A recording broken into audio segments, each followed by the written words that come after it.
To solve an equation that's in the quadratic form, we're going to look for a variable expression whose square is also in the equation and substitute u for that variable expression.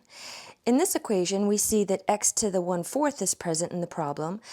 We notice that x to the 1/4 quantity squared is x to the 2/4, which is x to the 1/2, and that is also present in the problem. So we'll let u be equal to that variable expression whose square is also present. So we'll plug in u for x to the 1/4 in the equation and also u squared in for x to the 1/2. When we do this, we get the true quadratic equation u squared minus 3u plus 2 is equal to 0. We now solve that quadratic equation for u, and we're going to solve by factoring.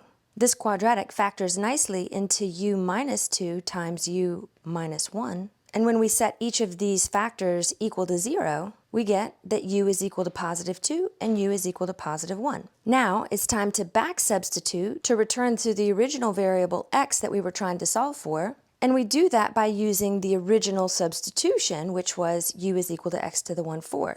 So in these two equations, we're going to let u be equal to x to the 1/4. So we replace this u with x to the 1/4, which is equal to 2, and we replace this u with x to the 1/4, which is equal to 1. Now we're going to solve for these x's by raising both sides to the 4th power to get x to the positive 1 by itself on the left, and 2 to the 4th power is 16. In this second equation, we raise both sides to the 4th power as well and get x is equal to positive 1. And these are the two solutions to the original equation that was in the quadratic form.